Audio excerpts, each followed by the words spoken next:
इतना बोलकर लाजवंती जंगल में चली गई कि तभी उसके कानों में किसी पक्षी के तेज पंख फड़फड़ाने की आवाज टकराई। लाजवंती अपने आप से बोली, इतनी तेज पंखों की फड़फड़ाने तो मैंने कभी नहीं सुनी। ये तो कोई पक्षी नहीं बल्कि कुछ और ही लगता है। इतना बोलकर लाजवंती इधर उधर देखने लगी।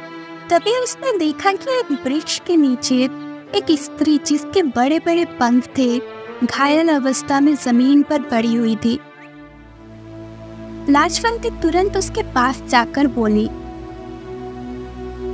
क्या हुआ?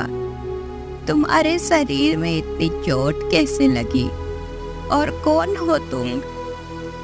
पंखों वाली स्त्री दर्द से कराते हुए बोली, मैं एक परी हूँ। मैं यहाँ पर घूम रही थी कि अचानक मेरे पंख इस नुकीले पेड़ से टकरा गए और मैं घायल होकर नीचे गिर पड़ी। तुम्हारे पंख में तो काफी चोट पहुंची है। तुम्हें तो बहुत ज्यादा दर्द हो रहा होगा। हाँ, दर्द तो बहुत हो रहा है। तुम यहीं पर रुको, मैं जंगल से औषधि पत्ते को तोड़ कर लाती हूँ। तुम जल्दी ठीक हो जाओगी। उसकी जरूरत नहीं है। तुम एक काम करो, इस धरती की मिट्टी को मेरे जख्म पर लगा दो, मैं सही हो जाऊंगी। लाजवंती ने जैसे ही मिट्टी परी के जख्मों पर लगाई, अचानक परी रंग बिरंगी किरणों के साथ सही हो गई और खुश होकर बोली, तुमने मेरी मदद की है अम्मा। मैं तुम्हें भी मदद करना चाहती हूँ। बताओ तुम मुझसे क्या चाहती हो? मैंने जीवन भर गरीबी का सामना ही किया है और इस समय भी मैं गरीब ही हूँ।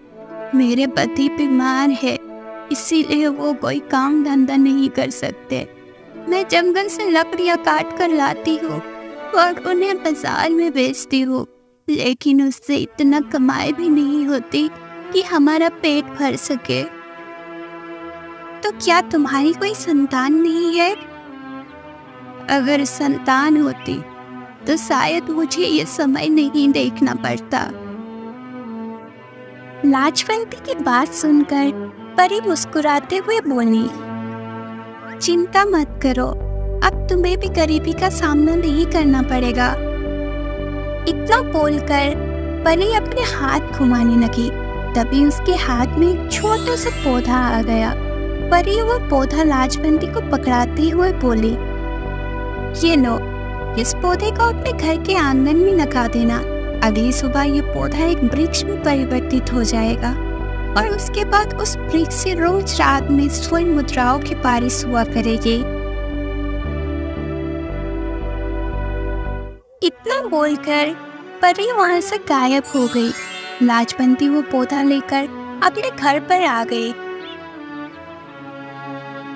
लाजवंती के हाथ में पौधा को देखकर उसका पति उससे बोला, लाजवंती, तुम ये सुंदर पौधा कहाँ से लेकर आई?